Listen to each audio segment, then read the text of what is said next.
da palavra de Deus, e aí eu quero convidar você, se puder, fique de pé, por favor, com a sua Bíblia, abra no Evangelho segundo Mateus. Como eu disse, nós estamos dando sequência a essa série de mensagens sobre o perigo da incredulidade, e aí a gente percebe que é um tema muito atual, né? Quantas pessoas deixando de crer nos milagres de Deus, quantas pessoas desesperadas, quantas pessoas sem renovar a esperança. O mundo está desesperado, irmãos. O mundo está abalado porque falta fé. Estamos falando de uma fé genuína, não estamos falando de religiões. Pelo contrário, o mundo tem muitas religiões, mas uma fé que nos conduza à paz é bem diferente. Então vamos ver sobre isso. Evangelho segundo Mateus, capítulo 13, a partir do versículo 53. Acompanhe comigo o texto com a sua Bíblia ou na TV. Mateus, capítulo 13, versículo 53. Quando Jesus acabou de contar essas parábolas, retirou-se dali. E chegando à sua terra, ensinava-os na sinagoga, de modo que se maravilhavam e diziam: de onde lhe vem esta sabedoria e estes poderes miraculosos? Não é este o filho do carpinteiro? A sua mãe não se chama Maria? E os seus irmãos não são Tiago, José, Simão e Judas? Todas as suas irmãs não vivem entre nós? Então, de onde lhe vem tudo isso? E escandalizavam-se por causa dele. Jesus, porém, lhes disse: nenhum profeta é desprezado, a não ser na sua terra e na sua casa. E não fez ali muitos milagres por causa da incredulidade deles. Oremos ao Senhor. Pai, muito obrigado desde já por tudo que tem acontecido aqui neste lugar. Te louvamos pela oportunidade de estarmos na tua casa e de ouvir a tua voz nesse momento. Fala conosco, queremos ser ministrados pelo teu Santo Espírito. Queremos, nesta paz que estamos desfrutando neste lugar, ouvir e compreender a mensagem. Fala conosco, Pai. Assim nós te pedimos, nós te agradecemos, em nome de Jesus, e que todos digam amém. Você pode tomar o seu lugar. Mais um episódio, mais um entendimento sobre o perigo da incredulidade. Nós conhecemos aí parcialmente as andanças de Jesus, né? A Bíblia fala bastante sobre as viagens de Jesus, viagens anunciando o reino de Deus, promovendo os seus milagres, os seus feitos. E, logicamente, ele nos ensinou, desde quando esteve revelando o reino dos céus, a necessidade da propagação do Evangelho. Esse é o objetivo principal, não é, da chegada de Jesus, da anunciação de Jesus como Filho de Deus, era a propagação do Evangelho, alcançar as vidas que ainda estavam perdidas, até porque a própria religião dos judeus, o próprio Jesus disse isso, impedia que as pessoas alcançassem a Deus por conta dos ritos, de toda a religiosidade, daquela cultura fechada, uma cultura dizendo que os ímpios não herdariam o reino dos céus. Logicamente, nós entendemos a distinção da palavra ímpio hoje de uma forma diferente dos judeus daquela época. Mas, enquanto Jesus caminhava, em alguns lugares, ele foi muito bem recebido. Ele pôde oferecer ali a palavra, a revelação da palavra, oferecer os milagres, sinais, maravilhas, mas em alguns momentos, queridos, verdadeiramente a manifestação do povo de Deus não foi muito favorável à realização de milagres. Pelo contrário, diferente de que muitos creem, a fé precisa estar afiada para que os milagres aconteçam. Aí a gente entende por que muitos lugares onde há grandes concentrações de pessoas, né, uma concentração legítima de fé, muitos milagres acontecem, as pessoas, de uma forma infeliz, atribuem o milagre ao homem, ao orador, à igreja, à religião. Algumas pessoas me perguntam: pastor, mas acontecem realmente milagres em determinados lugares, em religiões? Eu digo: olha, o nosso Deus é bondoso, é misericordioso. quando ele encontra uma fé genuína, não uma fé pautada numa troca, algumas pessoas ainda pensam que o milagre pode chegar se a oferta for grande, se o dízimo for gigantesco, ou se houver alguma negociação. Queridos, não se faz barganha com Deus. Quando nós temos uma fé genuína, muitas vezes a religião nem está aparecendo, mas quando nós cremos, quando nós oramos, quando nós clamamos, nós entendemos que Deus nos ouve. Você crê nisso? Você pode dizer amém por isso? Você talvez tenha algum testemunho até para dizer: pastor, eu quando ainda não conhecia Jesus, de alguma forma eu clamei e Deus me ouviu. Sim, porque isso está além da religião. A fé natural de um homem que se volta-se para Deus, de uma mulher sincera diante de Deus, é uma fé que Deus ouve e se agrada. Nós precisamos estar atentos a isso, não podemos canalizar os milagres de Deus a uma denominação, a uma religião, por mais que a gente traga isso em nós, que a verdade é apregoada através do Evangelho de Jesus Cristo. Se o evangelho não for pregado genuinamente, não haverá uma fé genuína. Então nós precisamos entender um pouco mais e nos alimentarmos de fé, antes que pensemos que ofertas compram milagres, que bajulações compram milagres e coisas parecidas. Nós precisamos abrir mão de tudo isso para que a nossa fé seja uma fé natural, não no sentido puro da palavra. Uma fé que nos faz nos encontrarmos com Deus, mesmo que a gente não saiba ainda como nos comportar. Veja o cuidado de Deus de toda a criação. Jesus, ele deixava bem claro que Deus não operava milagres para quem pagasse mais. Infelizmente, a gente ainda ouve, 2000 anos depois, um discurso semelhante a esse. Uma pena.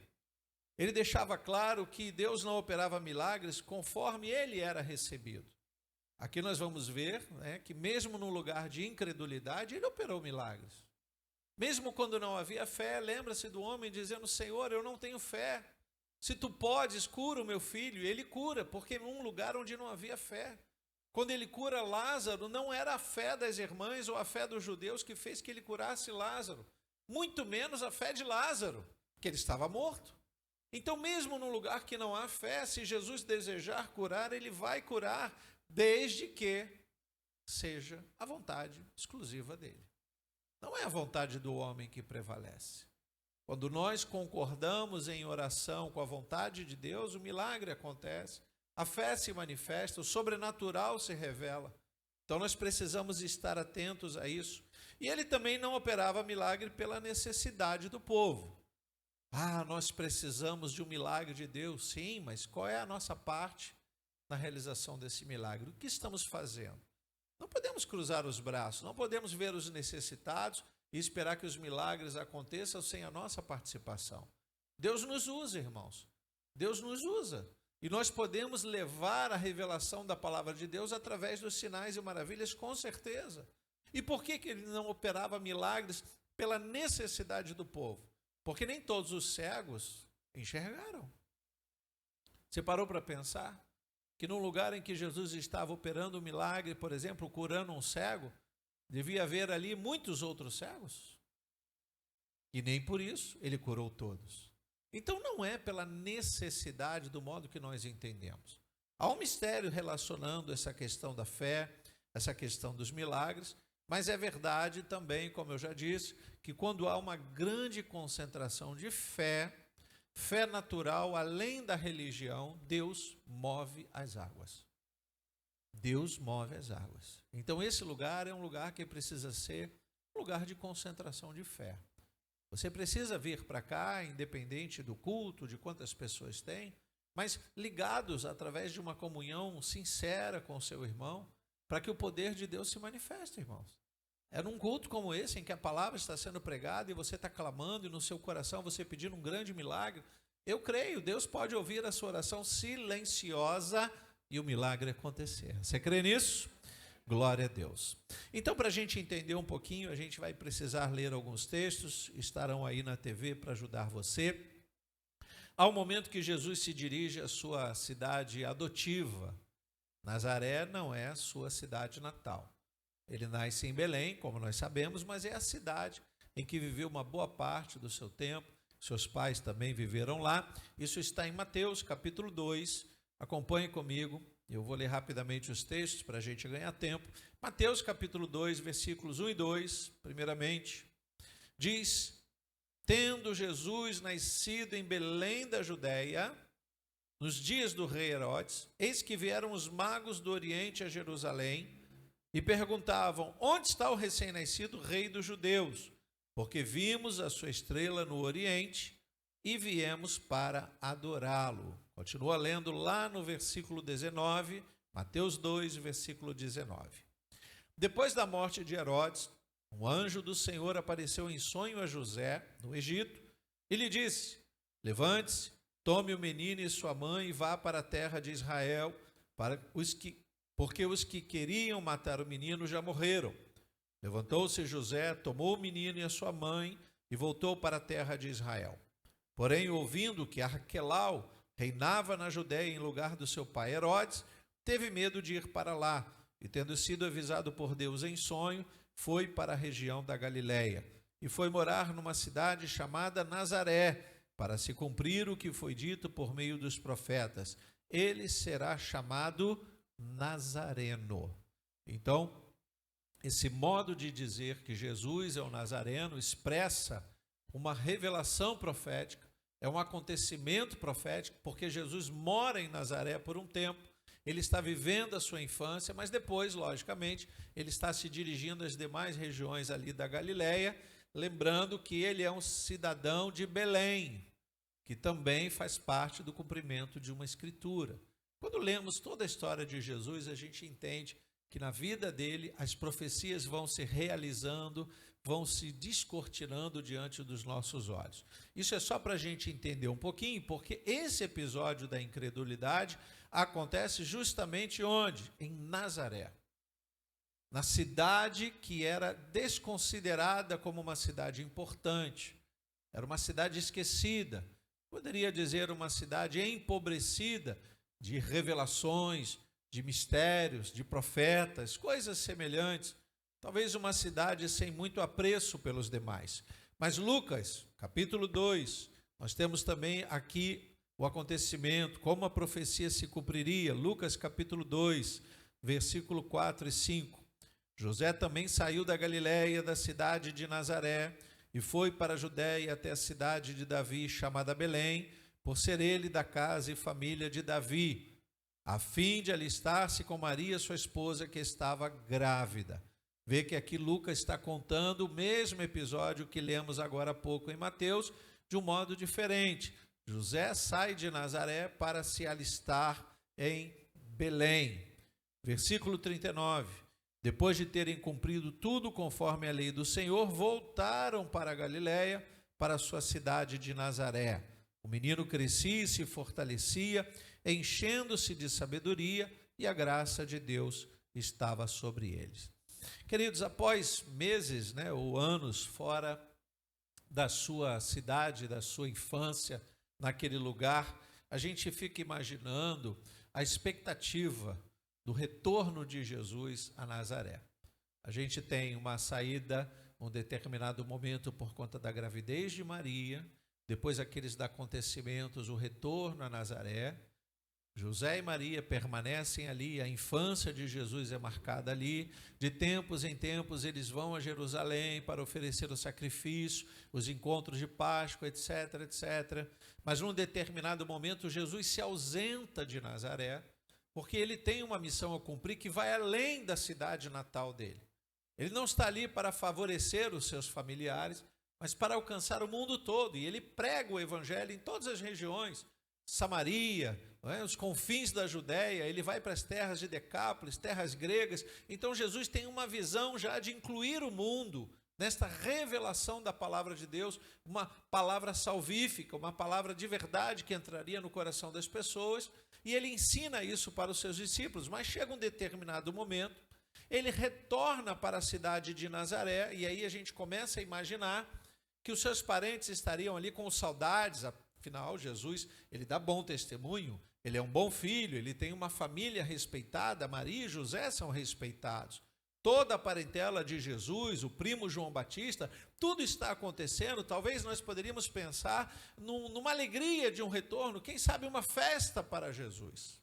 Porém, não é bem assim que acontece. Esse seria o nosso pensamento, né? Jesus dando um bom testemunho. Ao voltar, ele tem boas referências, filho do carpinteiro, família de boa índole. Mas as coisas naturais não são necessariamente do mesmo modo que Deus trabalha, porque Deus trabalha no sobrenatural. E mesmo que ele realize milagres em muitos lugares, ele está voltando para a sua terra natal, e a primeira coisa que nós poderíamos imaginar é que muitos mais milagres ele faria na sua família. Por que isso, pastor? Porque isso é natural do ser humano. Se você consegue um bom emprego e as pessoas dizem, olha, por você alcançar esse bom emprego, eu tenho mais umas 10 vagas para você entregar para quem você quiser. Se você ama a sua família, você vai chamar os seus parentes para dar os empregos. É natural, isso faz parte da família, faz parte do cuidado nosso com a nossa casa. Porém, não funcionou assim com Jesus. Ele poderia realizar muitos milagres justamente ali, mas veja como ele, dirigido pelo Espírito Santo, se a gente ler Mateus de novo, capítulo 4, a gente vai ver que ele caminhava conforme a vontade de Deus e não conforme a vontade dos seus pais mais. A partir dos 12 anos, ele já está cuidando das coisas de Deus. Lá no capítulo 4 de Mateus, versículo 12, diz assim: ao ouvir que João tinha sido preso, Jesus voltou para a Galileia. E deixando Nazaré, foi morar em Cafarnaum, uma outra cidade, situada à beira-mar na região de Zebulon e Naftali. Isso aconteceu para se cumprir, veja, mais escrituras se cumprindo, mais profecias. Isso aconteceu para se cumprir o que tinha sido dito por meio do profeta Isaías. Terra de Zebulon, terra de Naftali, caminho do mar, além do Jordão, Galileia dos gentios. O povo que vivia em trevas viu grande luz, agora cumprindo em Jesus essa profecia. Aos que viviam na região e sombra da morte, resplandeceu-lhes a luz. Daí em diante, Jesus começou a pregar e a dizer: arrependam-se, porque está próximo o reino dos céus. Percebe que essa fala registrada aqui em Mateus era a fala do seu primo João Batista.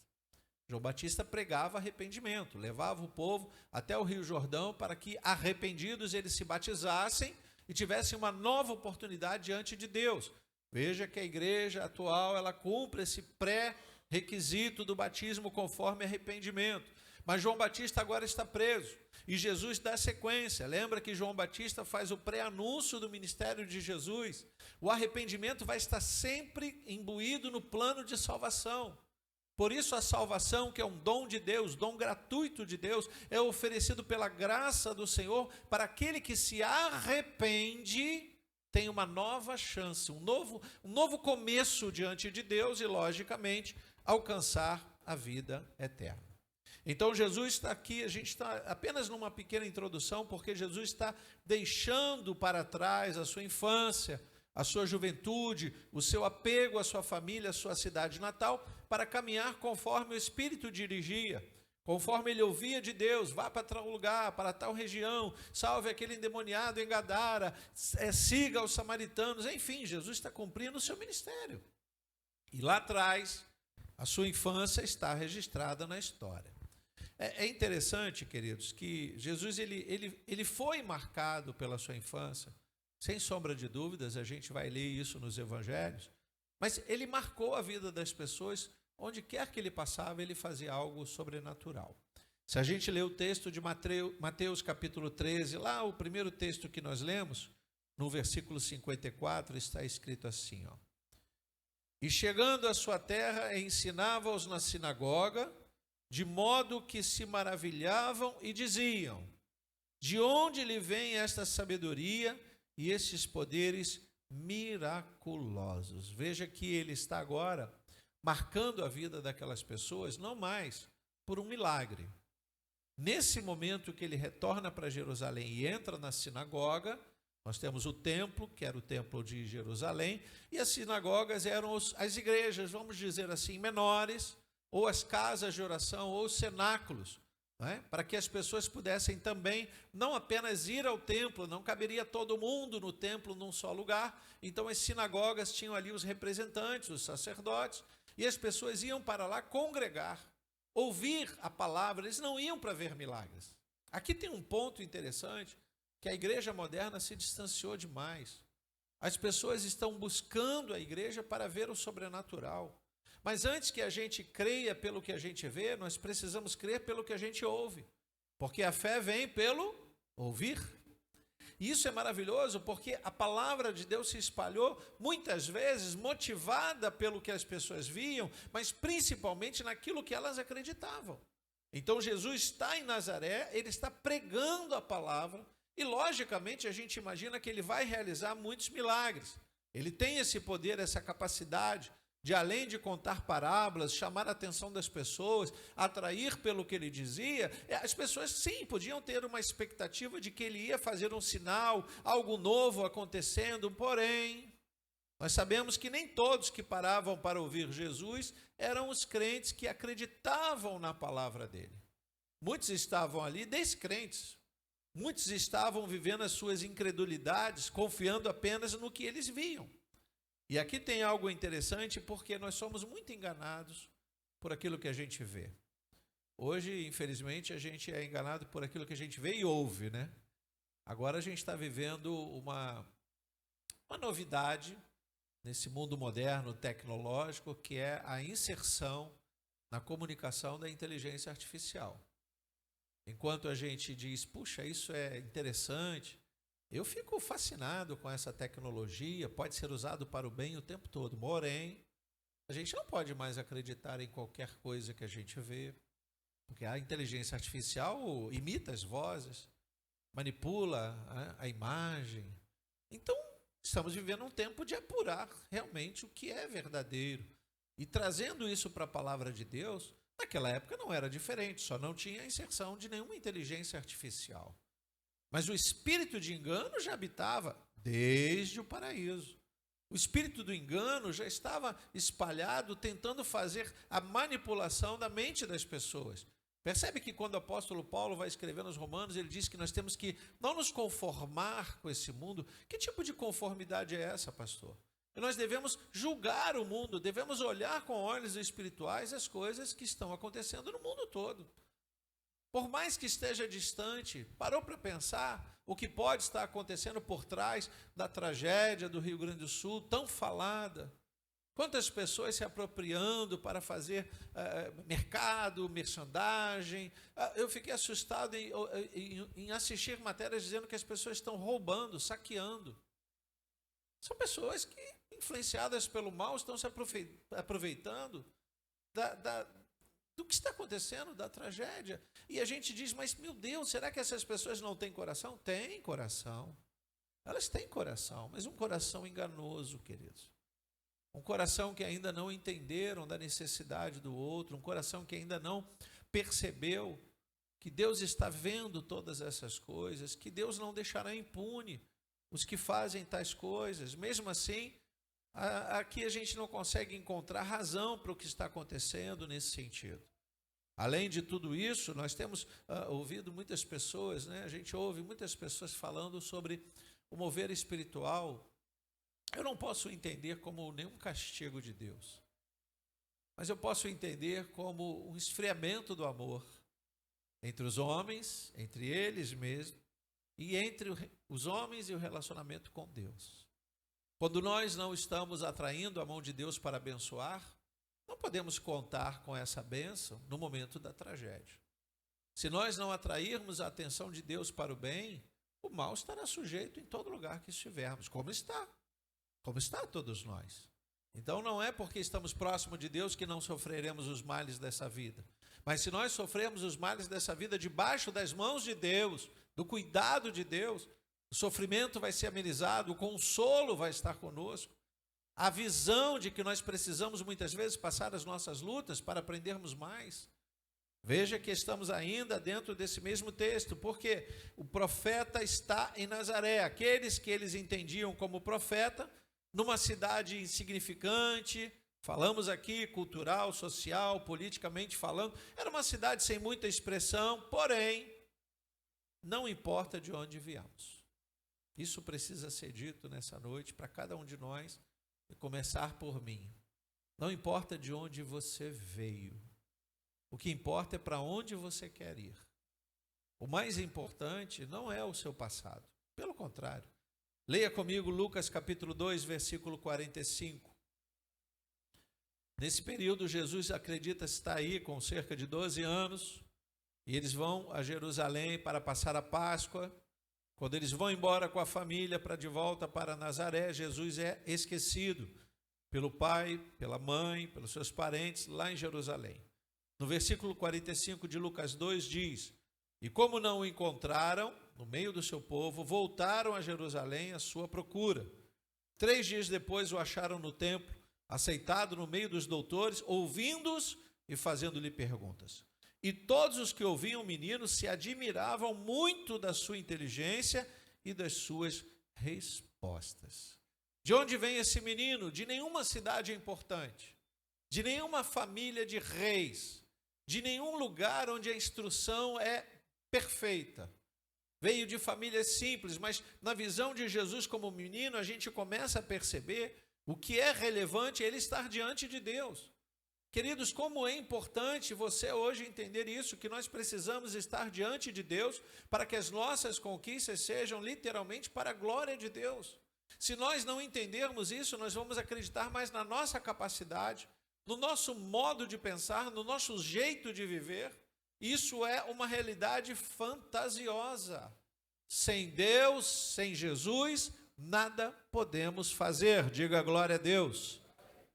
Então, a nossa mente não deve se ocupar, poxa, pastor, eu nasci de uma família sem muitas condições, se eu tivesse mais condições.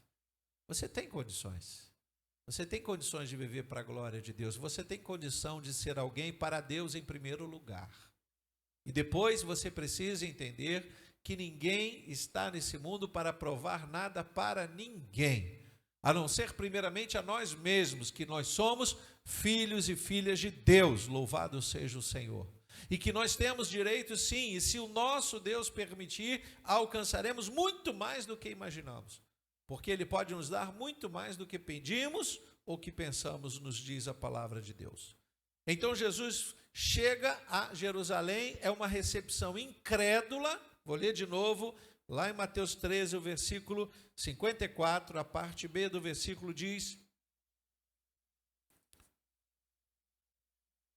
de onde lhe vem esta sabedoria e esses poderes miraculosos? Essa é a palavra que eles começam a difundir entre os seus parentes, porque eles ficam se perguntando: como é que ele aprendeu tudo isso se ele é um homem simples? Se ele não teve a opção de uma instrução, porque a sua família não teve condições de dar muita instrução. Isso intimida as pessoas, sabe, irmãos? Isso intimida as pessoas. Quem nasceu em berço simples, em família simples, deve entender o que eu estou dizendo melhor. Muitas vezes o mundo nos subjuga por sermos pessoas que não têm um sangue azul. Você entende a expressão sangue azul? Eu demorei para entender isso, porque todo mundo que morria, o sangue era vermelho. Mas para alguns que nascem em berço rico, em berço famoso, acha que tem sangue azul. E a vida mostra que não funciona assim. Então, Jesus não ia se incomodar com aqueles incrédulos. Ele tinha que cumprir o seu ministério. E o seu ministério, repito, não era fazer milagres. O seu ministério, a sua missão principal não era curar o cego. Isso foi uma consequência do seu chamado. A primeira missão de Jesus, logicamente, era pregoar a salvação.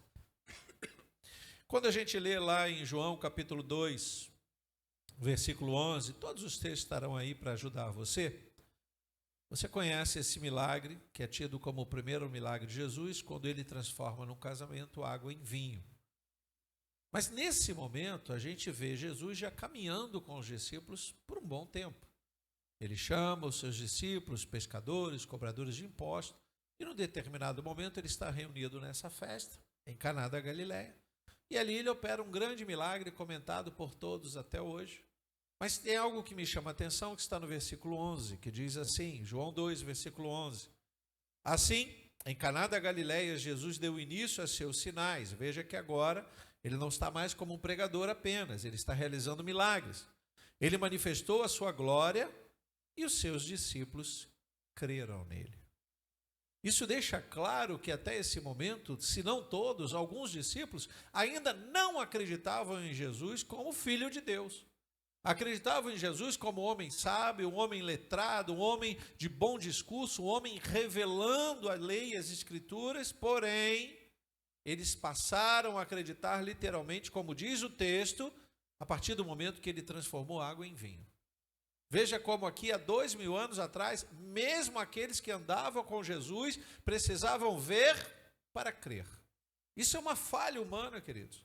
Nós somos tentados a acreditar nas coisas que vemos antes mesmo de saber a verdade, por aquilo que podemos entender da parte de Deus. Estamos falando de pessoas que acompanharam o batismo de Jesus, ouviram a voz vindo do céu dizendo que ali estava o Filho de Deus.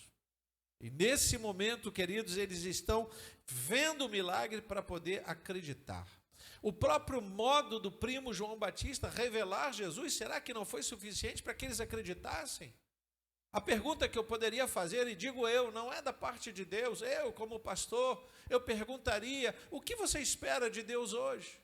O que você está esperando que Deus faça? Será que vai ser mais um culto, pastor, em que eu vou ouvir a palavra, eu vou estudar na minha casa, eu vou aprender mais? Sim, isso faz parte, mas você não crê que Ele é o mesmo de ontem, hoje, eternamente? E se Ele realizava milagres, fazia coisas sobrenaturais lá no passado, Ele não pode fazer o mesmo? Se você crê, diga glória a Deus. Então a nossa fé precisa ser agitada, irmãos.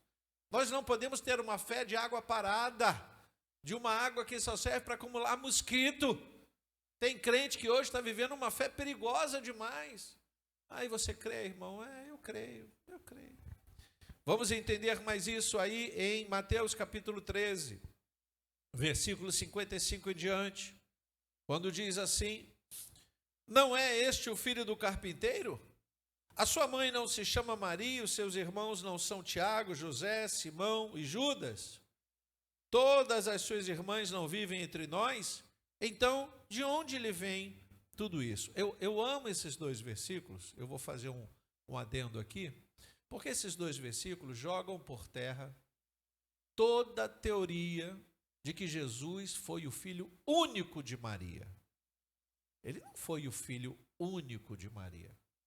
Isso precisa deixar bem claro. Nós estamos vivendo tempos de muita confusão usando os textos bíblicos. Aqui, a literalidade do que foi escrito em grego diz que ele estava de volta à sua família. Não eram irmãos como nós nos chamamos. Ô irmão João, ô irmão Pedro. Não, irmãos. Nós estamos falando de irmãos literais.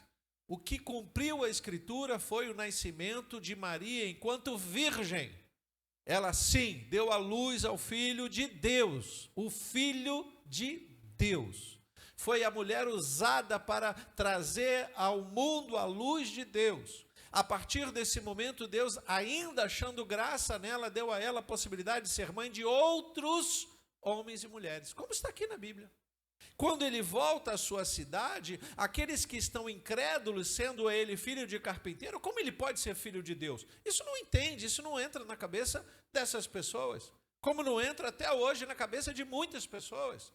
Você fala do poder que Jesus tem para curar, para salvar, para libertar, e as pessoas estão ainda procurando entender porque elas são incrédulas, porque a credulidade delas é muito pequena, elas querem ver antes para depois acreditar. Isso é o mal de toda a humanidade. Versículo 57. E escandalizavam-se por causa dele. Jesus, porém, lhes disse: nenhum profeta é desprezado, a não ser na sua terra e na sua casa. Aqui, logicamente, eu já disse, se Jesus tivesse vindo de uma família de sacerdotes, de reis, o modo de julgarem ele seria diferente. Agora eles estão julgando Jesus pela sua família, pela sua aparência, pela sua simplicidade, julgando ele pelo passado dele. Aqui, se a gente podia falar de preconceito, o maior preconceito genuíno está aqui. Quando eles olham para Jesus, não reconhecem ele como Filho de Deus e por isso não desfrutam de milagres. Como muitos outros lugares, não conhecendo a história de Jesus, começam a receber dos milagres. Veja que coisa interessante. Justamente na sua terra natal. Sabe o que é isso, queridos? Se nós olharmos para a igreja moderna, nós estamos vivendo um tempo em que a igreja, em muitas situações, não acredita na transformação do caráter. Se você quer um milagre, você quer um milagre de verdade? Você já agradeceu pelo milagre da sua salvação?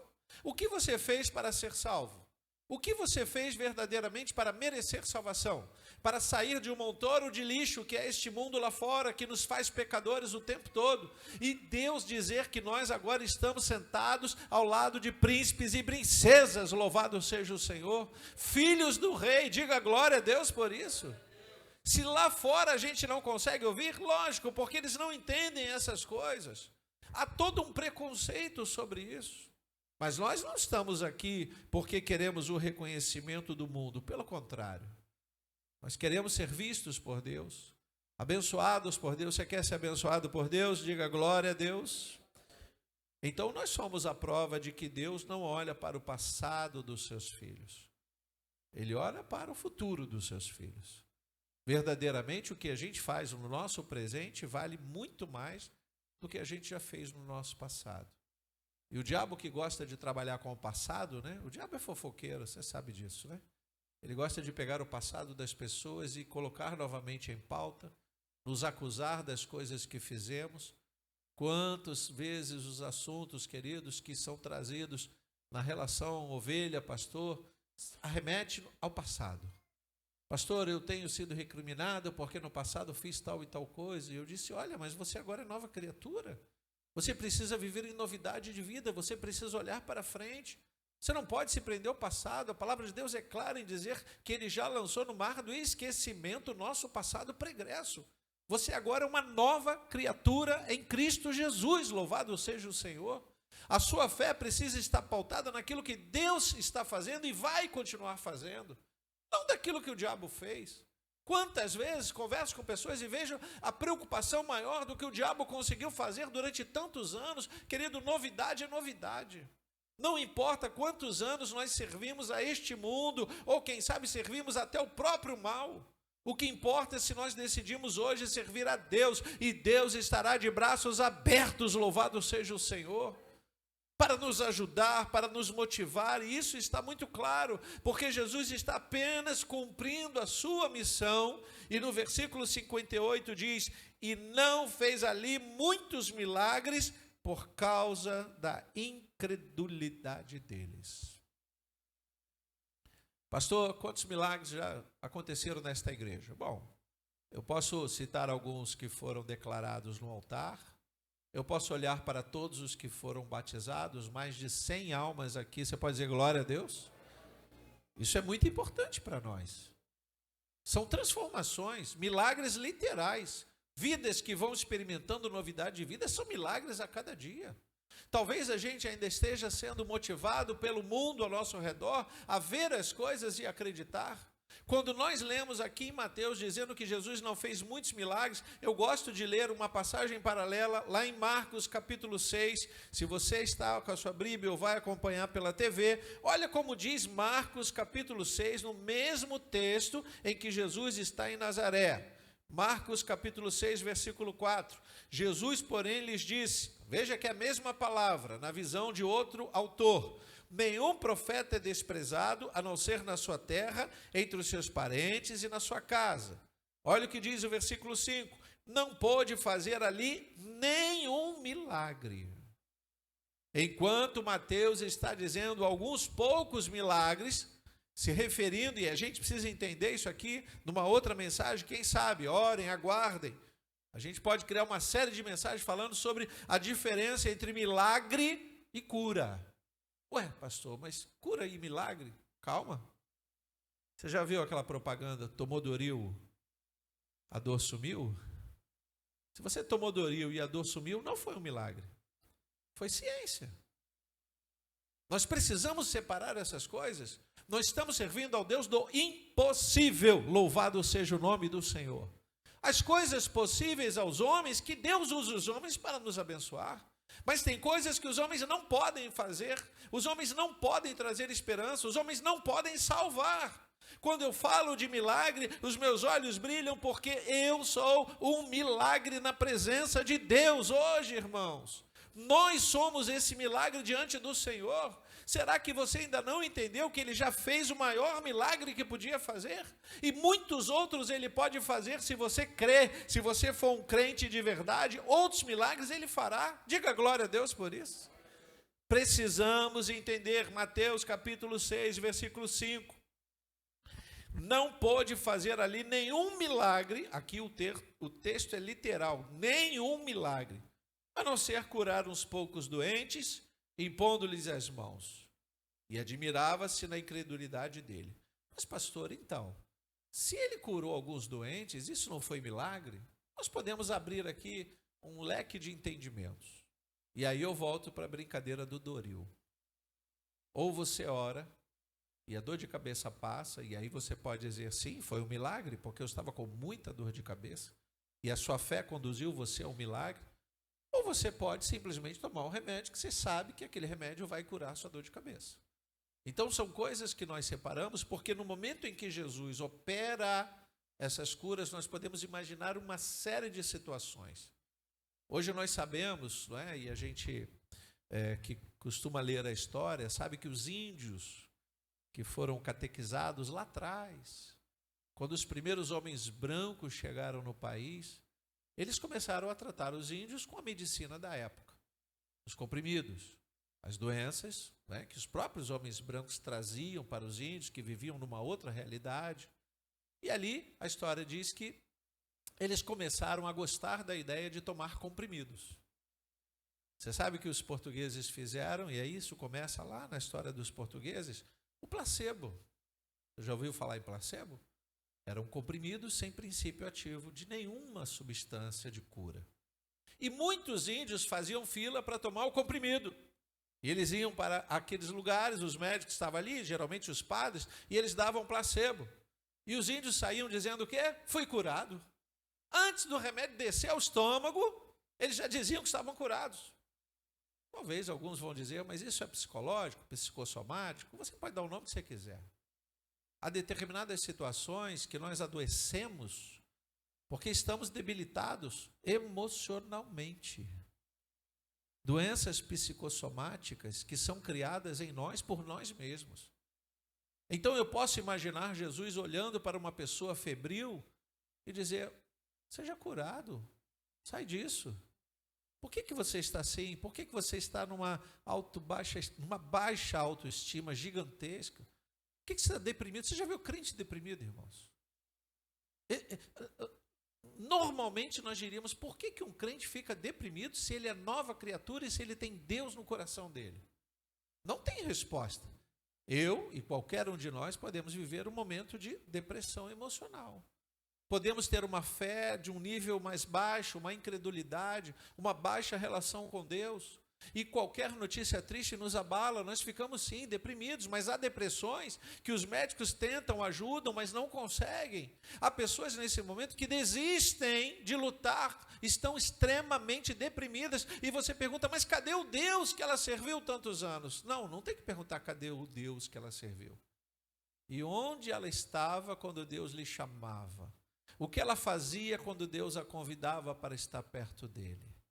São situações que nós precisamos entender que se a nossa fé não estiver pautada no Deus que realiza, se nós não tivermos um nível, sabe, eu não sei como funciona esses níveis, mas imagina um nível de fé que faz com que você creia que não importa a palavra do médico, o teu Deus tem poder para te curar, para libertar a sua casa, a sua família. Isso é um nível de fé que faz com que milagres aconteçam de verdade. Mas isso vai depender, logicamente, de uma relação sua com eles. Esses poucos doentes que estão chegando a Jesus, Jesus está curando sim, eu não sei quais são os milagres, mas de tal maneira que não são significantes para Marcos dizer, não operou nenhum milagre, ou seja, nada extremamente sobrenatural. Ele orou, eles ficaram curados. Pastor, mas isso não é um milagre? Se nós considerarmos a nossa história, Se nós considerarmos que muitos adoecem sem ter doença, é impressionante. Eu já contei algumas vezes aqui, quando minha esposa estava, depois que minha filha nasceu, minha esposa queria muito ter mais um filho. E ela sonhava com o bebê. E ela queria muito bebê, e o bebê não vinha, e ela não engravidava. Mas ela queria demais ter um filho. Eu quero ter mais um, eu quero, e vai ser um menino. E ela sonhava, queridos, a barriga começou a crescer. A barriga começou a inchar. E ela começou a ter um acompanhamento com a ginecologista. E ela foi para o hospital fazer um ultrassom com a barriga desse tamanho. Eu tenho foto dela com a barriga gigante assim, e a moça preparando lá para fazer o ultrassom. E aí eu botei um óculos escuro, falei, vai ser menino, e vai usar um óculos escuro, vai ser galã. Todo mundo sonhando com a gravidez. Quando passou o ultrassom, barriga vazia.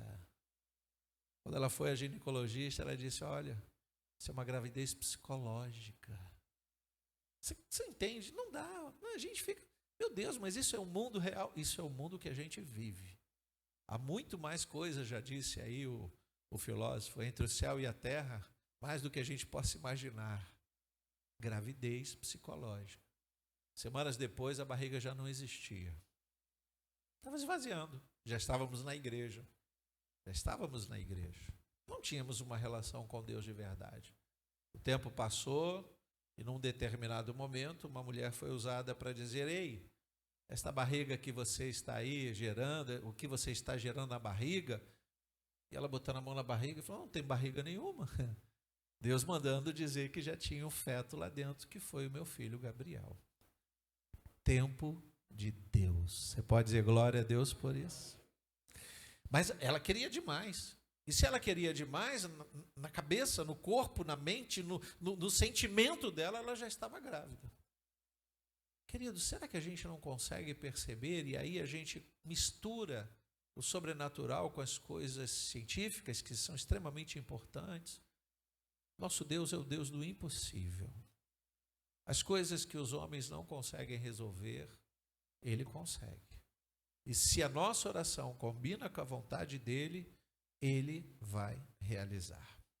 A questão primordial aqui, para a gente ir encerrando, é que nós somos tendenciosos à incredulidade. A gente vê a história de Tomé, que participou ali do ministério de Jesus, viu Jesus realizando tantos milagres, falando de morte e ressurreição. E Tomé é aquele crente que só acredita vendo. Oh, queridos, faz isso não. Creia que o mesmo Deus de ontem e hoje será o Deus eternamente. Lembre-se que ele não disse, se creres, né, e veres, se veres. Não, ele não fala sobre ver. Ele fala sobre crer sem ver. Se creres, verão a glória de Deus. Se crer, antes de você ver qualquer coisa. Essa palavra está lá no Evangelho de João, capítulo 11, versículo 40. Quando Lázaro está morto, já fazia 4 dias. Maria e Marta, que viram, presenciaram, testemunharam muitos milagres de Jesus, acreditaram que Lázaro poderia reviver. Os judeus que ali estavam, muito menos. Mas ele disse, se creres, verás a glória de Deus. Tudo o que precisamos fazer é crer. Você pode dizer amém? Vamos nos colocar de pé, então. Se quisermos, se crermos, receberemos. E se recebermos, glorificaremos o nome do Senhor. Curva a sua cabeça, feche os seus olhos. Eu vou orar para que essa palavra possa gerar mais fé no seu coração, para que Deus te livre de toda e qualquer incredulidade. Essa palavra possa gerar no seu coração o desejo de ver o sobrenatural acontecendo, que os milagres de Deus aconteçam na sua vida de forma surpreendente, que a glória de Deus seja derramada sobre você, sobre a sua casa, sobre a sua parentela, que você não fique esperando ver para acreditar no Deus que tudo pode fazer. Apenas diga no seu coração, eu creio, Jesus. Eu creio que tu tens poder para curar a doença mais difícil. Tu tens poder para transformar o homem mais caído em filho de Deus, em filha de Deus. Tu tens poder, ó Deus, para transformar no mundo natural as coisas sobrenaturais que muitos verão e duvidarão também, porque o mundo é um mundo incrédulo. Mas nós estamos aqui justamente porque cremos em Ti. Louvado seja o Teu nome. Pai, em nome de Jesus, a Tua palavra, Senhor, nós Te pedimos, gostaríamos que a Tua palavra estivesse pregada em nossos corações. Que esta palavra esteja fixada em nós com pregos bem firmados, para que por aquilo que ouvimos a Tua palavra pregada, os milagres aconteçam, Pai. Não permita que sejamos incrédulos como esse mundo nos ensina, acreditando nas coisas feitas pelos homens muitas vezes, mas desacreditando das coisas feitas por Ti, Pai. Pai, em nome de Jesus, precisamos de milagres, precisamos de acontecimentos sobrenaturais na nossa vida. Aumenta a nossa fé a cada dia, Pai, e livra-nos do perigo da incredulidade. Em nome de Jesus nós oramos. Amém e amém.